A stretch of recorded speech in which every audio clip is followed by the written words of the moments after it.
ఎన్నికల హామీలను కాంగ్రెస్ ప్రభుత్వం ఒక్కొక్కటిగా నెరవేర్చుతోంది. మరో 2 గ్యారెంటీలకు రేవంత్ సర్కార్ శ్రీకారం చుట్టింది.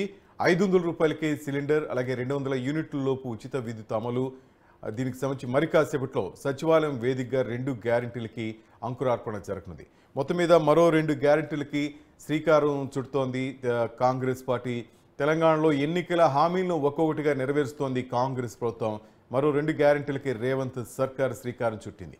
500 రూపాయలకే సిలిండర్, 200 యూనిట్ల లోపు ఉచిత విద్యుత్ అమలు, అలాగే ఈ రెండింటికి సంబంధించి మరి కాసేపట్లో సచివాలయ వేదికగా అంకురార్పణ జరగనుంది.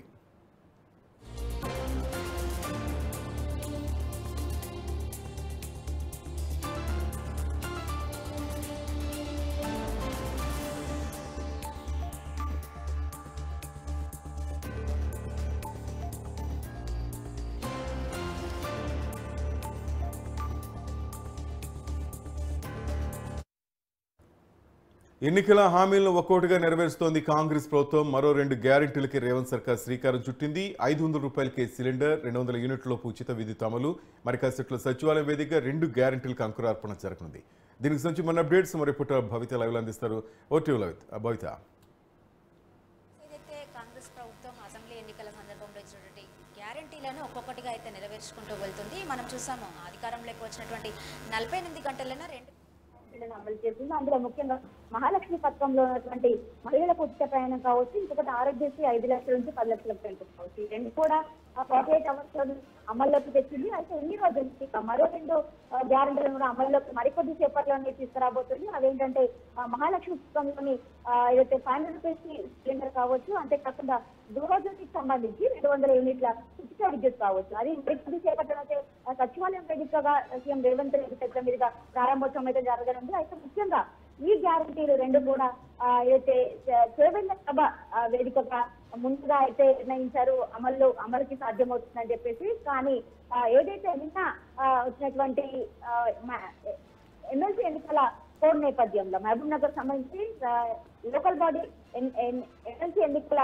కోడ్ అమల్లో ఉన్నందున అక్కడ ఆ వేదికగా ఈ 2 గ్యారెంటీలను అమలు చేయకుండా సచివాలయం వేదికగా ఈ 2 గ్యారెంటీలు అమలు చేయబోతున్నారు. ముఖ్యంగా ఈ 2 గ్యారెంటీలకు కూడా ఏఐసిసి అగ్రనాయకులైనటువంటి ప్రియాంక గాంధీ చేతుల మీదుగానే ఈ 2 మొదట గ్యారెంటీలో ఓపెన్ చేస్తామని చెప్పేసి సీఎం రేవంత్ రెడ్డి చెప్పినప్పటికీ కొన్ని అనివార్య కారణాల వల్ల ప్రియాంక గాంధీ కూడా ఈ సభకు హాజరు కాలేకపోవడము, అంతలోకే సంస్థాగత ఎన్నికల కోడ్ అమల్లోకి రావడం వల్ల ఈ 2 గ్యారెంటీలు కూడా ఈ రోజు మంత్రుల బృందంతో కలిసి సీఎం రేవంత్ రెడ్డి సచివాలయంలో అయితే మరికొద్ది సేపట్లో అమలు పరుస్తున్నారు. అనంతరం ఇది అమలు పరిచిన అనంతరం చేవెళ్ల సభకు హాజరు కానున్నారు. ఇప్పటికే చేవెళ్ల సభ దాదాపు అంత జన సమీకరణ కూడా కూడుకున్నారు. 1,00,000 మంది జన సమీకరణతోని ఈ సభ జరగనుంది. ఇప్పటికే జిల్లా ఇన్ఛార్జిగా ఉన్నటువంటి మంత్రి శ్రీధర్ బాబు కూడా చేవెళ్ల నియోజక ప్రజలకి పిలుపునిచ్చారు. ప్రతి ఒక్క కార్యకర్త కూడా వెన్నంటే ఉండి ఈ సభను విజయవంతం చేయాలని చెప్పేసి ప్రతి ఒక్క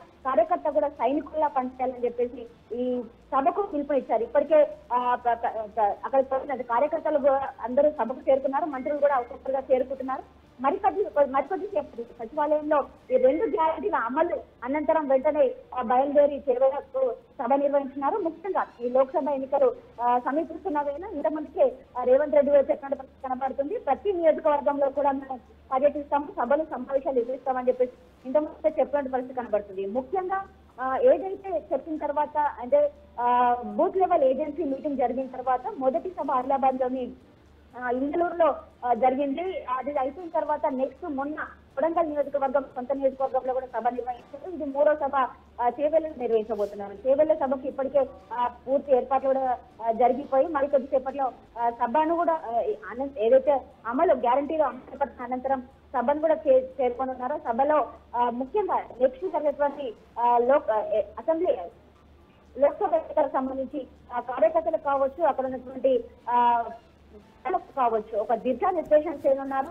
ముఖ్యంగా ఏదైతే అసెంబ్లీ ఎన్నికల కాంగ్రెస్ పార్టీ ఎలా విజయాలు సాధించిందో అదే తరహాలో కూడా ఈ ఎన్నికలకు సంబంధించి కూడా లోక్సభ ఎన్నికలకు సంబంధించి కూడా ఖచ్చితంగా అలాంటి రిజల్ట్స్ ని తీసుకురావాలి, ఖచ్చితంగా రాహుల్ గాంధీని ప్రధాని చేయాలని చెప్పేసి ఇప్పటికే దానికి సంబంధించి కాంగ్రెస్ పార్టీ కార్యాచరణ కూడా సిద్ధం చేసిందని చెప్పుకోవచ్చు. ముఖ్యంగా ఏదైతే గ్యారంటీలకు సంబంధించి అసెంబ్లీ ఎన్నికల్లో ఇచ్చినటువంటి గ్యారంటీలకు సంబంధించి ఒక్కొక్కటిగా నెరవేరుస్తుందని చెప్పుకోవాలి. మరో ఈ 2 గ్యారంటీలతో కలిసి మొత్తం ఈ రోజు నుంచి 4 గ్యారంటీలు అయితే అమలు అవుతున్న విషయం మనకు అర్థమవుతుంది. ముఖ్యంగా ఈ గ్యాస్ సిలిండర్ సంబంధించి ఇప్పటికే దాదాపుగా అర్హులైన వారిని అందరూ కూడా గుర్తించింది. ముఖ్యంగా ఏ పథకానికైనా కూడా ఖచ్చితంగా వైట్ రేషన్ కార్డు ప్రామాణికంగా తీసుకోవాలని చెప్పేసి సీఎం రేవంత్ రెడ్డి కూడా చెప్పారు. అయితే మొత్తం మీద మార్చి 17కి 100 రోజులు కంప్లీట్ అయ్యే అవకాశం ఉంది. 100 రోజుల లోపల మేము అన్ని పథకాలకు సంబంధించి 6 గ్యారెంటీలకు సంబంధించి కంప్లీట్ చేస్తామని రేవంత్ ప్రభుత్వం చెప్పింది.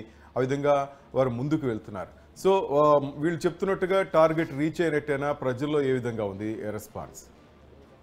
ప్రస్తుతానికి అయితే ఈ రోజు ఈ 2 గ్యారంటీలు ఓపెన్ చేస్తే మాత్రం ఖచ్చితంగా 4 గ్యారంటీల కిందికి అమలు చేసిన నేపథ్యం అయితే కనబడుతుంది. అయితే మరొక 20 రోజులు కూడా టైం ఉన్న నేపథ్యంలో మరో 2 కూడా ఖచ్చితంగా శ్రీకారం చుడతామని చెప్పేసి ఇప్పటికైతే గాంధీ భవన్ వర్గాలు కావచ్చు, కాంగ్రెస్ పార్టీ మంత్రివర్గం కావచ్చు చెప్తున్న పరిస్థితి కనబడుతుంది. ముఖ్యంగా మరో 2 గ్యారంటీల అమలు మాత్రం కొద్దిగా ఆలస్యం అవకాశం కనబడుతుంది. ఎందుకంటే మరికొద్ది రోజుల్లో మార్చి 2 ఎన్నికల కోడ్ అమల్లోకి రానుంది కాబట్టి మార్చి 17కి 100 డేస్ పూర్తయి మార్చి 12కి ఎన్నికల కోడ్ అమల్లోకి వస్తే మాత్రం ఖచ్చితంగా ఈ 10 రోజుల గ్యాప్ 2 గ్యారంటీల వరకు అమలు పరచకపోతే మాత్రం ఖచ్చితంగా ఆఫ్టర్ ఎలక్షన్ తర్వాత అమలు పరిచే మనకు అర్థమవుతుంది.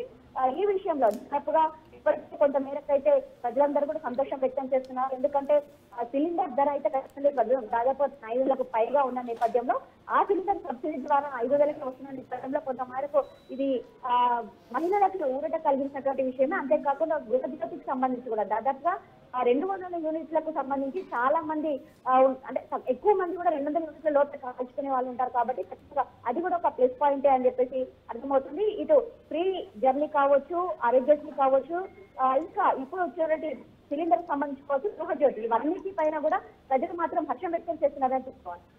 Thank you Bhavitha.